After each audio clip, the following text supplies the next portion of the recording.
to see some serious shit. Stand a little straighter, walk a little prouder, be an innovator, laugh a little louder, go for refrigerator, we can show you how to, and when will you be then?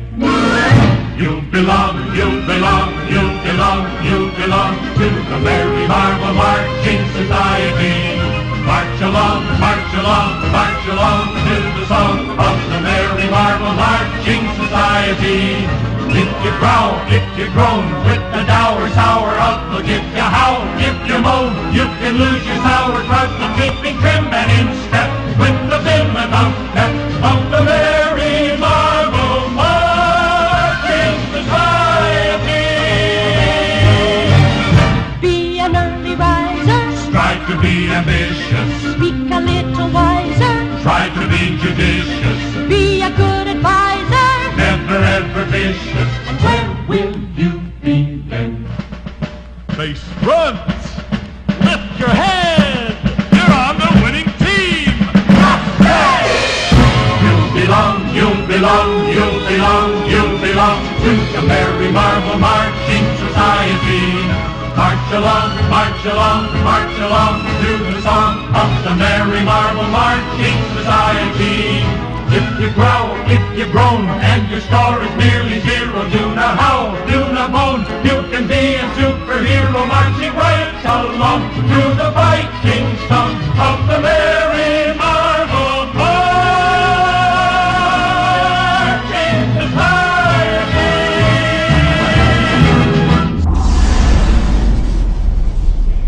So we're going full-on spoiler, blow by blow this time out for the Avengers. Judging by that opening weekend, I'm going to assume every human being in North America has seen the film by now, never mind anyone who listens to this show. You got my review last week, so I am just going to stay quiet and moderate. I'm going to try anyway. We're going to start, if we can, with Christina, because I always like to hear Chris's theatre-going anecdotes. They set the mood. So, Chris, please tell the good people what you told me by email about your experience seeing the film. Okay, I saw this movie in IMAX. I went with my boyfriend, our mutual friend Sasha, and Sasha's son Devin. Devin is 7 years old, and he loves superhero movies. He is so crazy about Thor, I can't even tell you. He runs around with his little hammer all the time. He loves it. So he pretty much lost his shit during this movie. I snuck a glance over at him once or twice, and he was just staring at the screen with this shit-eating grin on his face. He just absolutely loved it. And when it was over and we were leaving the theater and we were talking about the movie, and he was just begging his mom, like, please, can we go see it again? Please, please, please, can we go see it again? And I looked down at him and I said, you know there's going to be another one, right? And he looked up at me with the most adorable look on his face, and he goes, do you promise? Aww. That movie was great, man. I really enjoyed it. I had a great time watching it, but I do have some minor little quibbles and nitpicks here and there, but overall, I really enjoyed watching that movie. I had a great time. The only follow-up question I had to that, Christina, is did he also say, Mummy, what's a mewling quim? Because I just got this feeling, I think 10-year-old boys are going to go out of their minds for this movie, but I've just got this feeling on Monday they're all in, in recess in the playground, and they're all calling the girls mewling quims, and they'll say, what's that really mean? Dude, my mother told me. I don't think we should be saying it anymore. A lot of detentions, a lot of butts of spankings in certain areas of the country Monday will go down. Oh, the consequences, Joss, the consequences. So next, our special guest, Justin. Please, the floor is yours. If you follow me on Twitter, I've always run DC stuff for the most part. I've almost always read DC stuff. I'm very much in the DC camp, but I make a lot of noise online about DC being better than Marvel. But realistically, I'm very open to all of it. I don't read a lot of Marvel. I read the Ultimates universe pretty prolifically when it first started, 15 years ago, 12 years ago. And the Marvel film universe, though, I'm actually a pretty big fan of. In general, I prefer DC's characters for a lot of reasons, but I think they've been really knocking it out of the park for the most part with the Marvel film universe. So, this was a big, I was pretty excited to see this one. Obviously, and just the nature of what this is, like to take 5 different franchises ish and mash them all into one massive thing is just from a purely logistical perspective really interesting to me. But yeah, I actually got to see this with the guys I work with on Friday, and then I went with my wife again yesterday. And each time I saw it, my interest in it actually waned a little bit.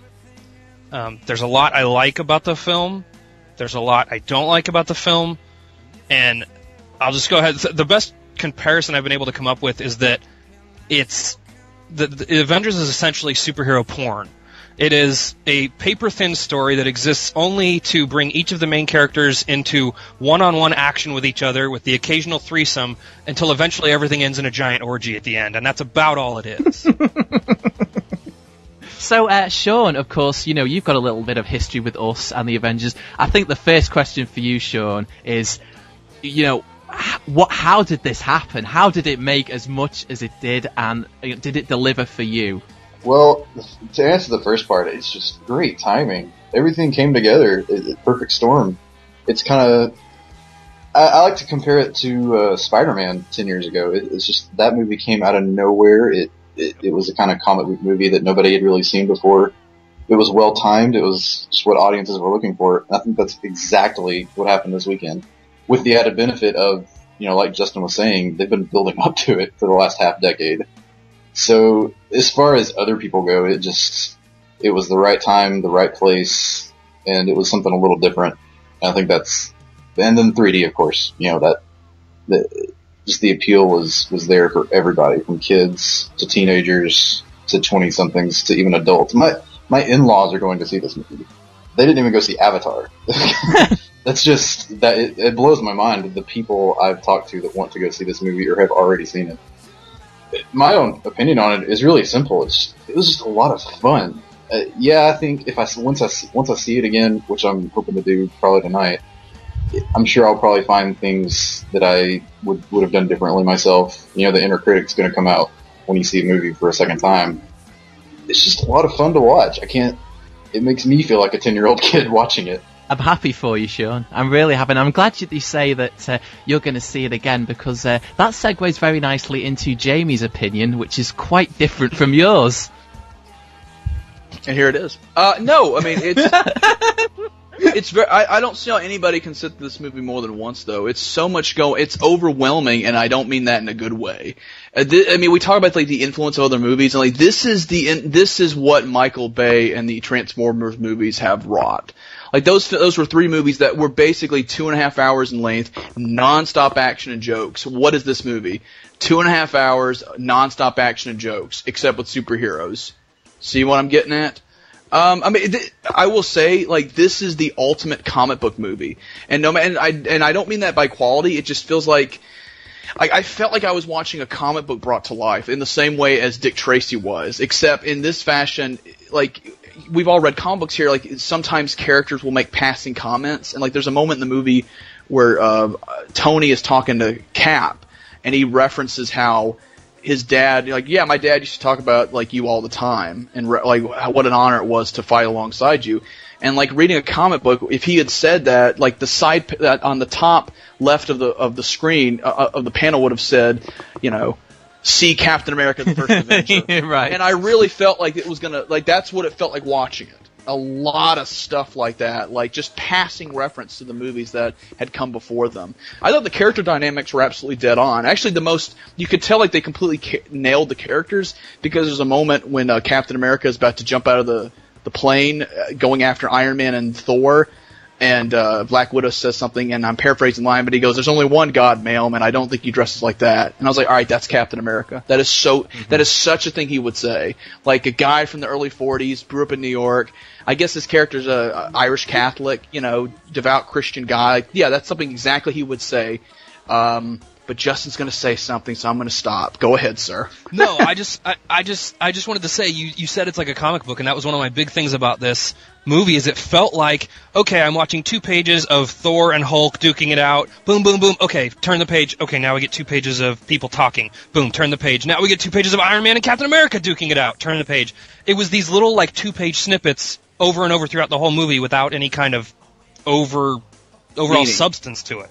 That's the thing, though. There has to be, like, you know, like all these movies, though, there has to be breathing room, and this movie had no breathing room. It was just I mean, like, there's the thing with the jet carrier / submarine, whatever you want to call that thing that S.H.I.E.L.D. runs. That whole set piece is 40 goddamn minutes, and it felt it. Like, this was this movie had no pace.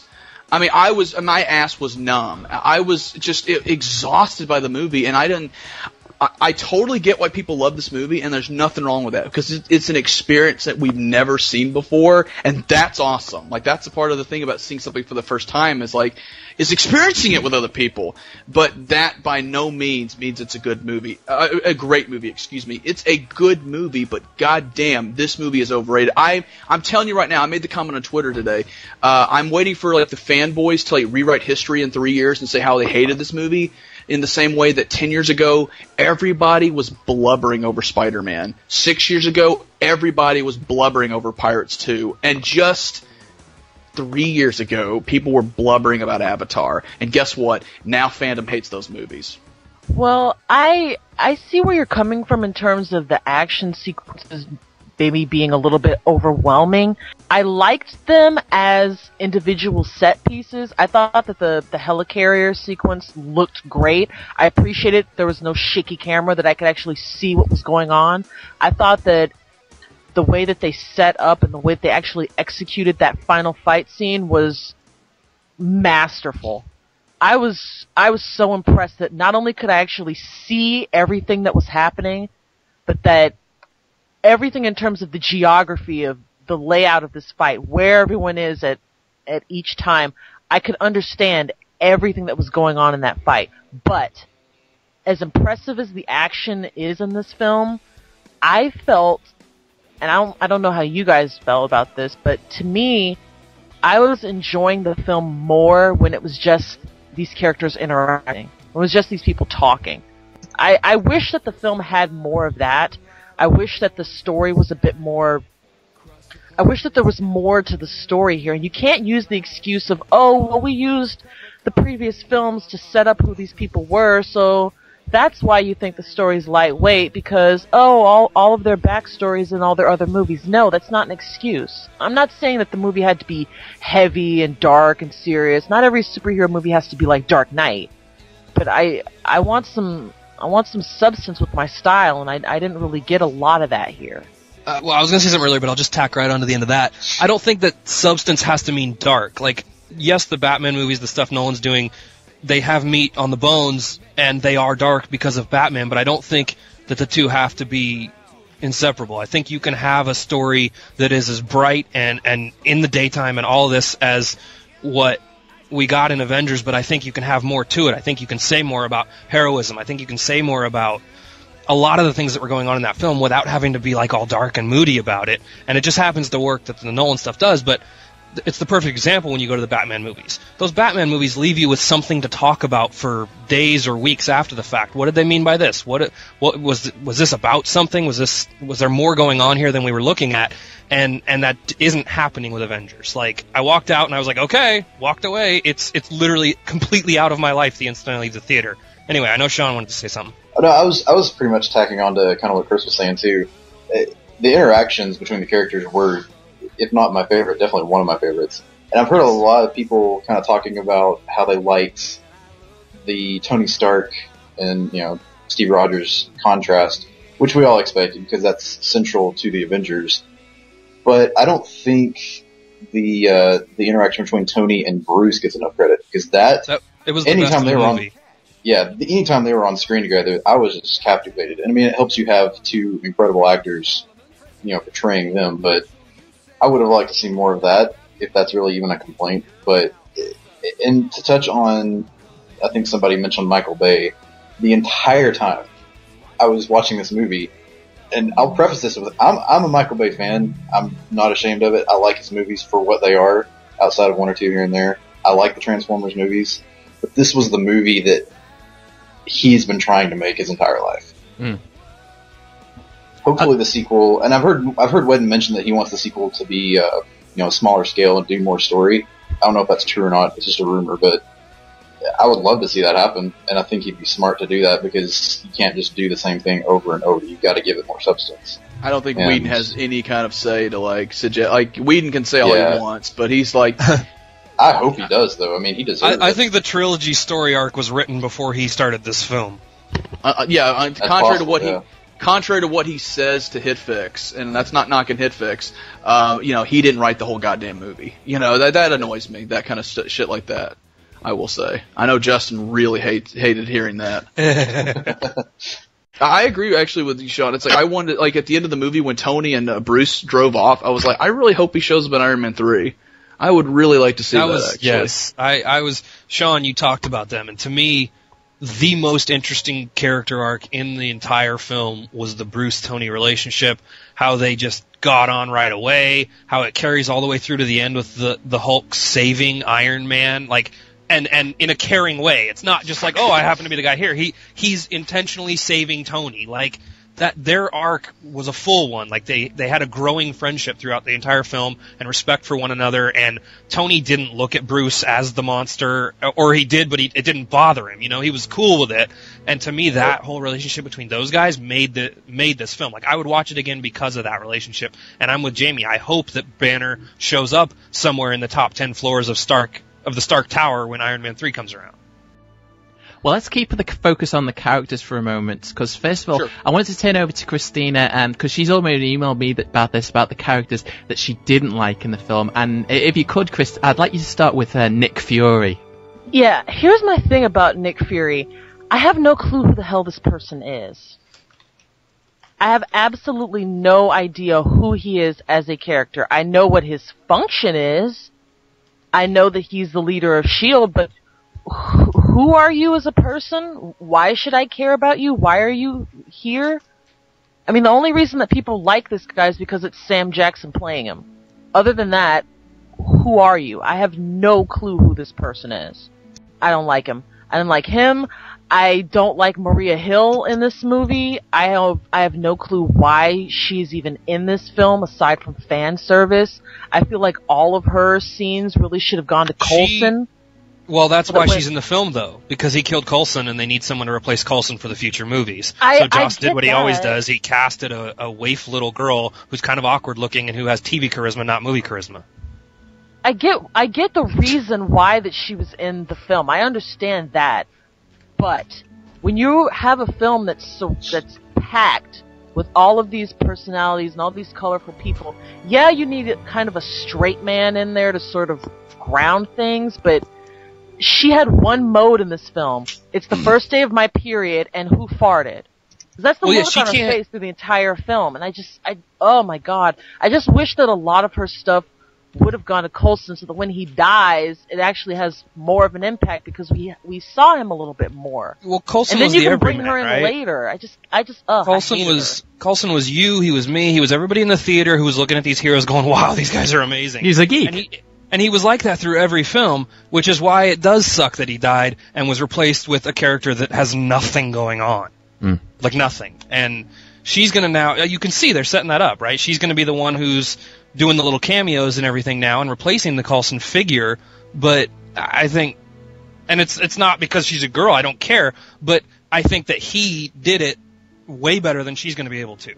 Okay, Sean, over to you. Any characters that you didn't like, but I'm sort of looking to you for the positivity in the group, so are there any characters that you did like? Well, that's okay, because it sounds like I'm going to be one of the fanboys cheering on this movie, so I think I can do that. We need that tonight, we need that, it's alright. You're the hero we deserve, Sean. Not that we need. No, I was just going to touch on Agent Coulson. When obviously we're not dancing around spoilers at this point, when he dies, I was pissed. I loved his character. As small as he was, as minor as he was, I always liked him. But I immediately knew that was necessary. Because, and I didn't even think about this the entire time the movie's going on. I'm so into it. I'm not thinking about the logic of how are they going to get past where is the unifying element between all these characters? And the second he died, I went from pissed to, that's it. That's what this whole thing needed. But, I don't know. I guess I should have expected it because Whedon always does that. It's just, I love that character. There's really not a single character that I don't like. I think the thing I was angling at is I'd really like to hear more Loki love, because I can't just do it myself. So who's going to start the pull on? Dude, he's the best. Phil said it last week. Phil, I mean, is the MVP of this week's show. Let's be honest here, because Phil's like, here's who owns the movie: Hiddleston, in that order. Hiddleston, who else? Ruffalo, and I would argue Evans. I don't think Phil was talking about him last week. I thought those three guys were the movie. I would say Robert Downey Jr. was a very close runner-up. Not to take away Evans from him. And Downey, personally, Okay, fair enough. Evans felt so out of place in this movie to me. But that's what made him so appealing. It's like, that was the other But, character. like, no, it wasn't in, like, a good way. Like, it was a little bit at first, but by the end of the movie, every time they would cut back in the fight to Cap, I was like, can we not do this right now? I don't want to... He's going to throw a shield and he's going to have his feet on the ground. You're the least interesting part of this fight right now. But he was on my side, like, the moment he gave that line I alluded to earlier, because it's like... It's just like let's be honest here. He was talking like Middle America, flyover country. Yeah, no, he was totally people Cap. were just like, yeah, you go, Captain America. I guarantee people were probably saying that. I'll tell you what it was for me, Jamie. I'll tell you what the line was for me that really made it work. It's the scene where he meets Banner on the helicarrier, and he says, I hear you can find the cube. Is that the only word going about me? The only word I care about. That's Cap. That's why he is the only leader of this group. And I can't take credit for this. It was Drew McWeeny on Hitfix who said this in his review. It is amazing how far Evans has come since Fantastic Four 2. Yeah. It's amazing. And it's good for him. He's always been a good actor. That's the thing, though. It's like he was always clearly better than the material. And everyone knew that with Fantastic Four. And then you saw him in other stuff like... what was that Danny Boyle movie? Sunshine. Thank you. Just watched it about a week ago. Sunshade? That doesn't sound like an interesting... That's the prequel. Sunshine, and a couple of other things he was great in Scott Pilgrim. Like, he's always been good. He's had the charm, the charisma. You think, boy, if this had been 20 years ago, this guy would have been Tom Cruise. I will just answer something quickly on Christina's point about Nick Fury. I admit there's a bit of undevelopment stuff there, because I think the most interesting thing, and what I couldn't talk about last week, was the plot revelation that they find out that S.H.I.E.L.D. had a plan B, which was this horrible, ghastly idea to make weapons of mass destruction from a power that they have absolutely no idea how to control. And, we get the impression, to be honest with you, now I think about it, it feels like they kind of softened this more than they did by having this bullshit council. And having them make the decisions. I think it would have been far more interesting if it was Fury's call all along to say, no, I can't trust you guys. I'm placing my bet on you, but I have to have a plan B. And there's nothing wrong with that. I mean, it makes him human. He's making tough calls. If he's going to be in charge of American defense, he's going to have to make some pretty shady calls like that. It's interesting. It's conflict. Maria Hill, though, I'll completely agree with. Complete waste of space. It hurts me that... Look, I honestly think if fan reaction is really negative to her, then they'll dump her and we'll come up with somebody else. But for now, I think they're setting her up for something. What hurts me is all these... I've literally had multiple people now say to me, well, what about her for Wonder Woman? And I want to stab my head. Okay, Chris. I just wanted to say something really quickly about Captain America. Something that I noticed in this film that I've noticed in a lot of superhero movies, actually, is that when a superhero has a mask on, they always go out of their way to get that mask ripped off, taken off somehow. When Tony's in the Iron Man suit, they always do the cutaways so you can see his face inside the suit so that you can identify with him, and that's fine. But something that I noticed here is they could not get that mask off of Captain America fast enough. I think they took one look at it and they knew just how goofy it looked. I mean, there's a shot where like Cap's in the middle and Hawkeye and Black Widow are flanking him and they're walking to the jet. And like Hawkeye and Black Widow look like they're going to kick somebody's ass, and Chris Evans looks like he's going to a kid's birthday party. He looks like a complete goof. And I was so thankful to that alien for ripping that fucking mask off his head, because, yeah, it was not a good look at all. There is one other important thing we need to make clear about Captain America and why he should have all our sympathies, and I can't take credit for this. It's Christina who figured it out. I didn't even think about it as I was watching the Captain America movie, but he's a virgin. You actually watch that movie, it's quite clear that he never had sex before he got in the Super Soldier program, and after he's had it, not only can he not ingest alcohol, well, he can ingest it, but it like dissolves in his stomach. He can't get drunk. He can't have sex. It's like Superman. He can't have sex with a mortal woman. He can't. Can he? Or did I miss? That blonde girl got the really awkward news sequence at the end of the movie. He's going to get her in the next one. Exactly. That's what I thought. That was a little girl from Growing Pains. So my friend Dwight was. I don't care who she was. That was the most awkward freaking scene. Like it looked like it was done after the fact in somebody's garage green screen. Like it looked fake. Okay. Especially coming on the tail end of like Justin, these 10 news. Let him speak, Jamie. Let him speak. Like no, I'm just. I want to know why that scene was shoehorned in there. It's no worse. Okay, you know what the worst shoehorning in was in this movie? I think we can all agree to this. Was the Stanley cameo. That was 2 seconds, dude. Come on. That was just like, oh, that's right. He's got to be in one of these. Yeah. Oh yeah, him.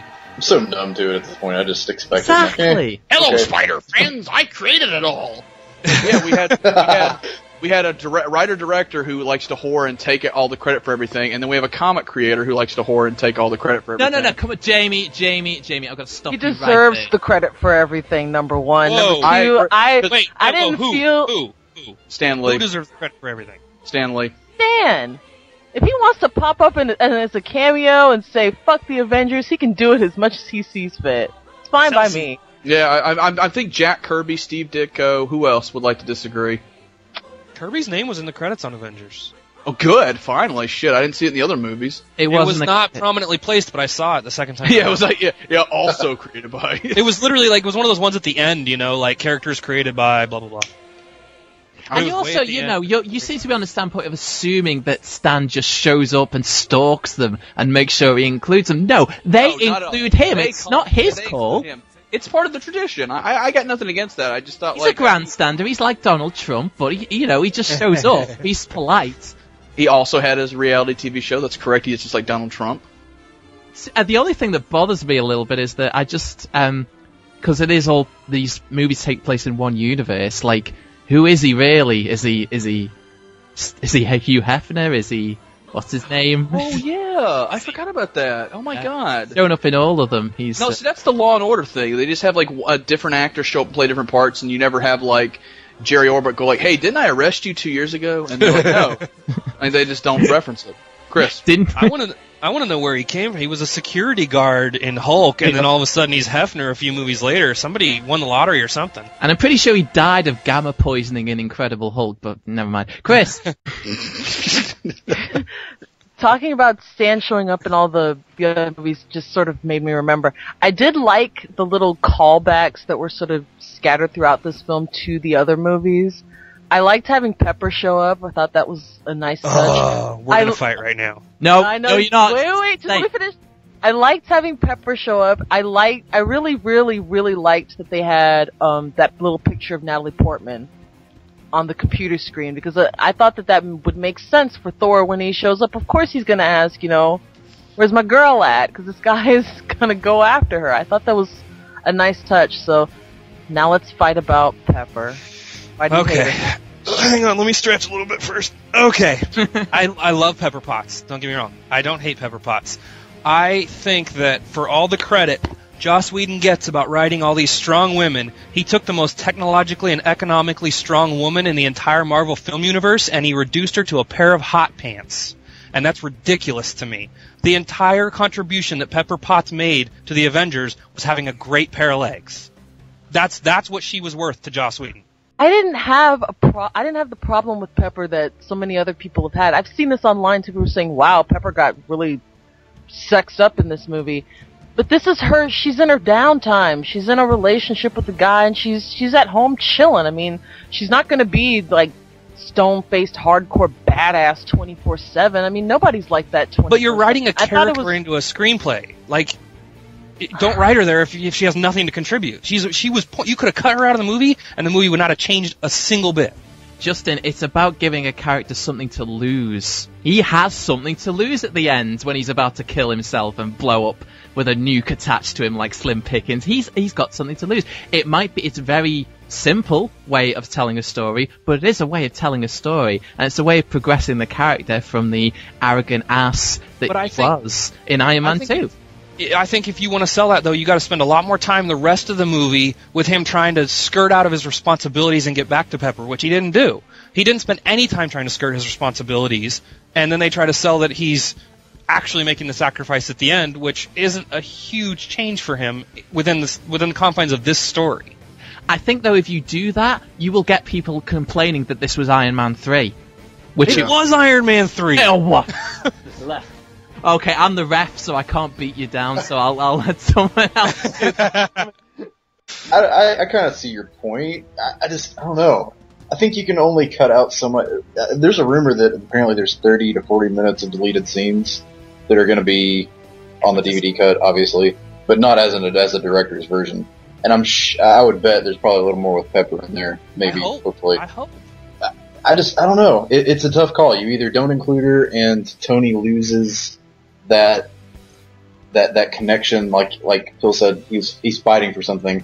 But by including her, it's a 2.5 hour movie with all these different characters, and you can only spend so much time. It's kind of a catch-22. I mean, it's a lose-lose no matter what he did.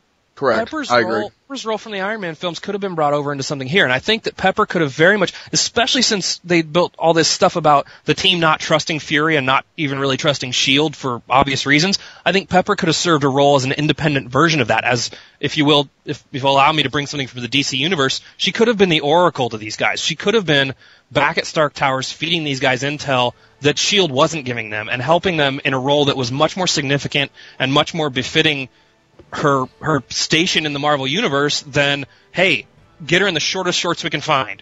Like, that was, to me, I don't know. It was a waste. Now, there is one question that I wanted to ask the whole floor, but specifically Christina. I was talking last week how one of the major hurdles I felt that this movie had to overcome was the explanation of how Thor got back to Earth from Asgard, because they left him in such a precarious place at the end of Thor. To my complete surprise, it's explained away in one line. Now, I didn't mind it myself at all, because it keeps the movie moving, but I'll ask Chris, because Christina said, what? Well, and I said that last week, so I'll ask Chris first, and then open up to the rest of you. Did you buy the explanation of how Thor returns, or did you want more development on that, and that character in general?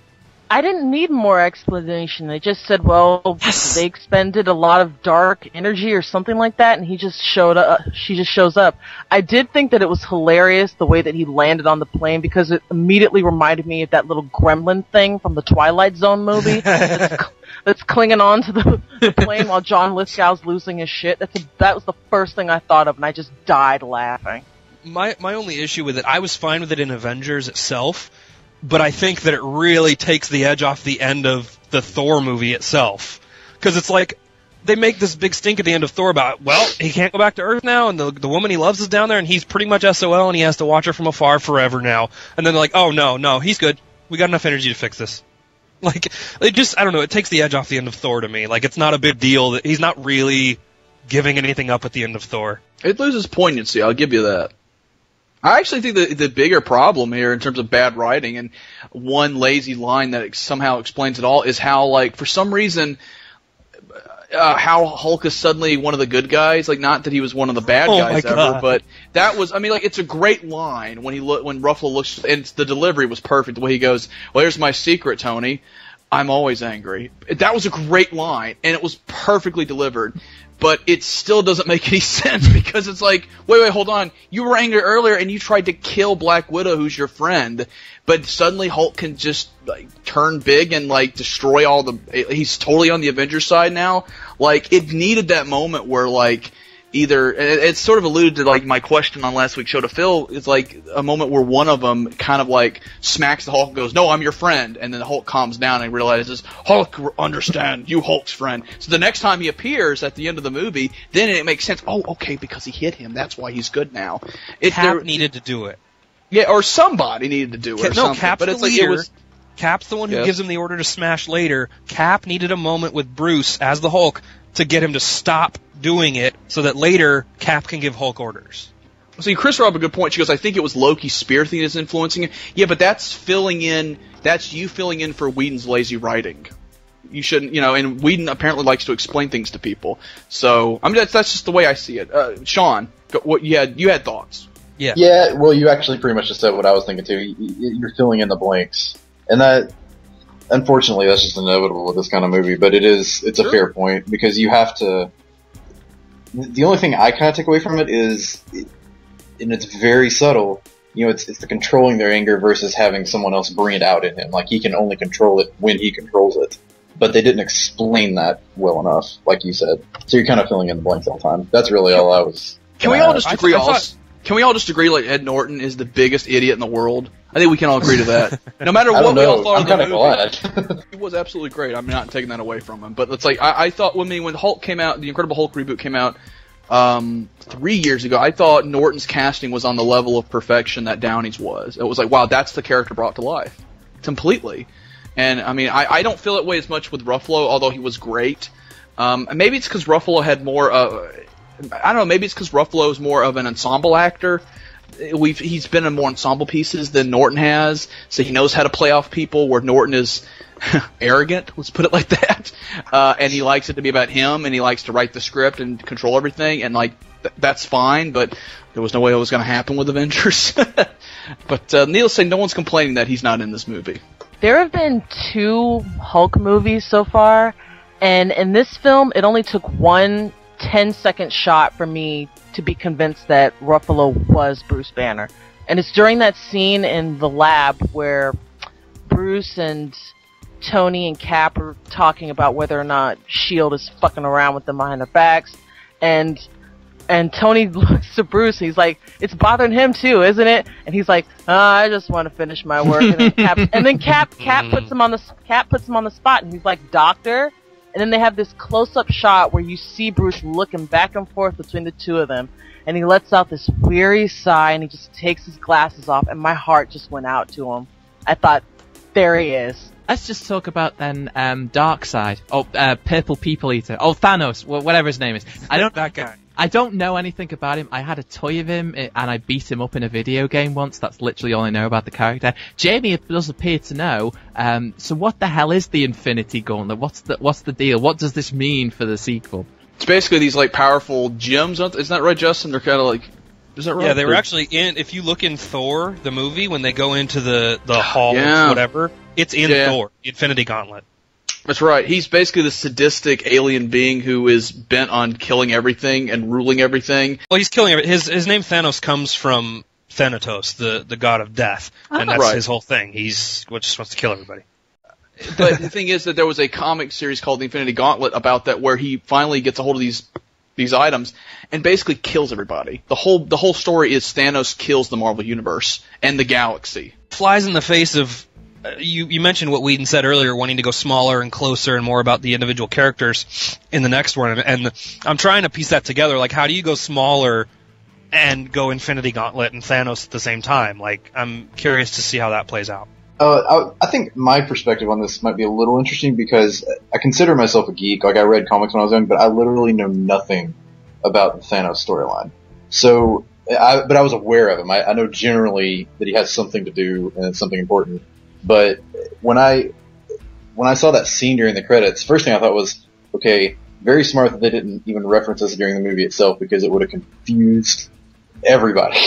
Anybody who's never picked up a comic, they would have had no idea what was going on.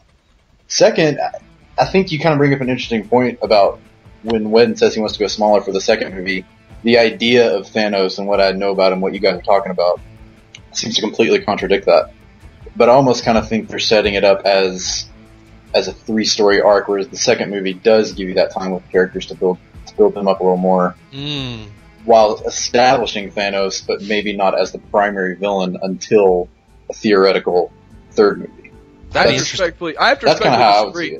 That would be awesome, but I have to respectfully disagree, because the problem is that when I mean like the ultimate comic book movie, that means the bar is now that high, and in terms of just like the reception, and I'm just talking about not even box office, just the creative reception of this movie has been, people are loving this movie, and that's fine.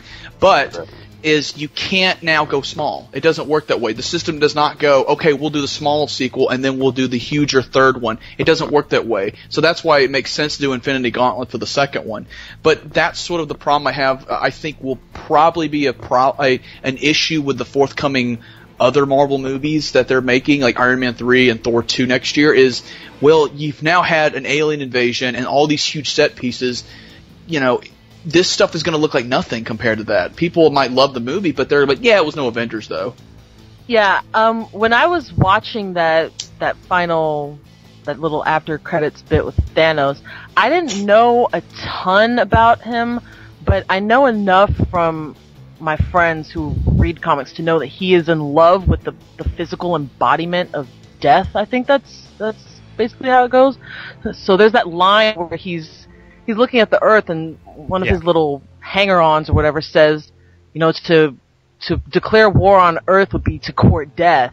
And then you see him have that little smile on his face. Oh my god, it creeped me out so much. But there are plenty of versions of it flying around, and about 50 versions of Loki getting the shit beat out of him by the Hulk. No shortage of that on YouTube. In fact, and I've never seen this before, I have seen people post the whole film on YouTube. I've never seen that before. That is so dickish. It's incredible. This is probably one of the most pirated movies of all time, like Christine was saying last week. One of her friends had a copy of it, and yet it still gets, you know, this kind of numbers. Well, I've got friends with copies of it, and the reason they've got copies is because they're like, I've already seen it 3 times in theaters. I want to watch these scenes over and over again. Like, yeah.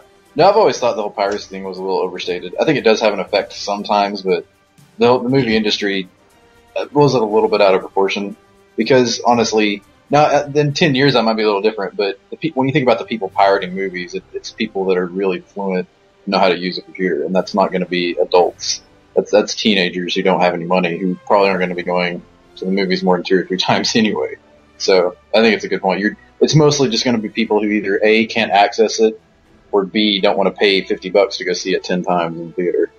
Or that wouldn't even get you 10 times to stay in HD. Yeah, exactly. Yeah, popcorn and, you know, shit like that.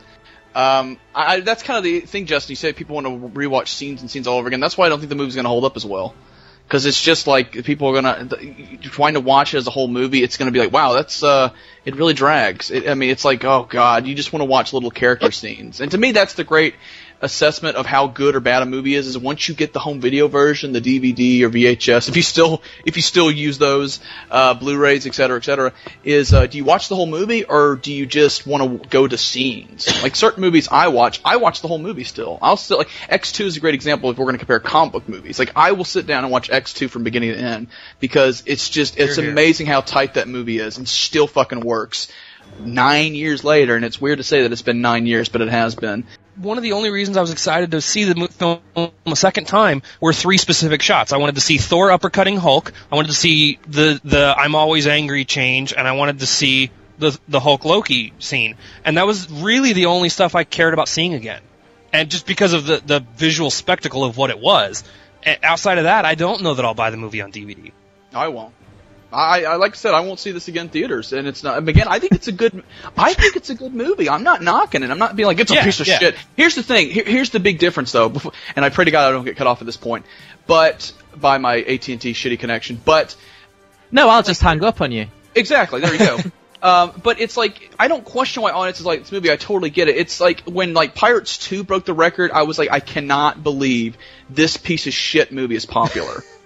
This is the fucking, like, that is the worst of blockbuster filmmaking. It's fucking lazy. Let's just make shit up, throw a bunch of special effects at the screen, and let Johnny ad-lib stuff, and we'll just figure it out. And people were just like people were fucking lapping that garbage up, going, hey, when Jack Sparrow said that thing, that was funny. And guess what happened? Years later, everyone's saying, I never liked that movie. That movie was terrible. It's like, no, dude, you fucking were foaming at the mouth, just, like, jizz-bizzing yourself over Pirates 2.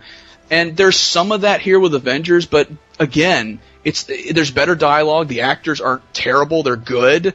So there's a clear difference here. But, Spider-Man's another one.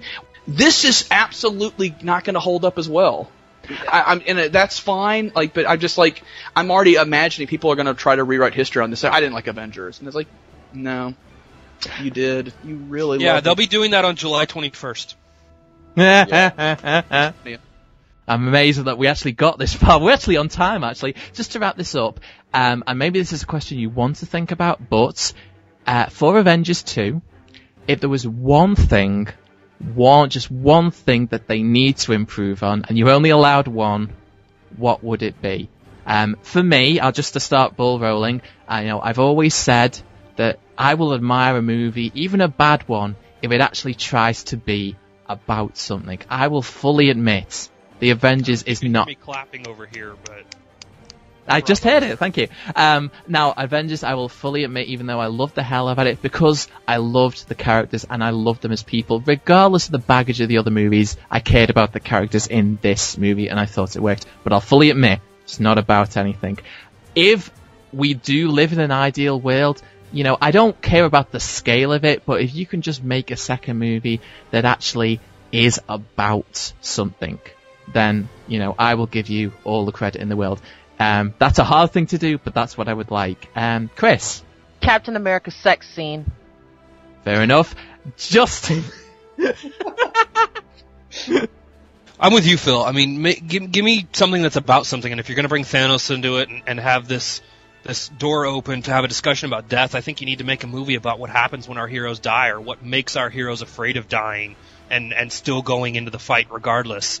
I think, like you said, it has to be about something. Like, don't just give me a couple of, don't make a point break joke and then start punching again. Like, give us something. Give us something to chew on, something to talk about, something that we can take out of the theater with us and reflect on once we're gone. For me, it's the villain, it's the threat, the conflict. I mean, it's kind of the same thing. So I'm just rolling it all up into one big ball. Because escalation is what you need with any good franchise, and guys like Christopher Nolan know that better than anyone. And I think Whedon, Marvel, and Disney, assuming Whedon comes back, should take a page from that book and really look at how strong their villain is. And that's not an insult to Loki or Hiddleston, because I love him and I love Loki, but I felt like he was on the back burner a little more than what a villain will need to be for the second and third movie. Pacing, very simple. It was a 2.5-hour movie that felt like 4. They really need to cut that. They need to reduce the action, make the action more. I mean, again, less is more. You can have 3 great action set pieces, but give people breathing room. This movie didn't have breathing room, and it needs it. And no matter what people say, that again, it will not hold up well on repeat viewing once the hysteria dies down. Okay, folks, please send your hate mail to Jamie, courtesy of me, on the Movie Moment comments section. You've got my email. It's on the side of the screen. So, yeah, JamieW@thinkbefore.com. Send it. He's not afraid of you. Absolutely not. I have a feeling that if Doc... I get laid. I mean, that's the difference. Wow. So, I mean, I like vagina. Just One thing you have on Captain America, you get laid.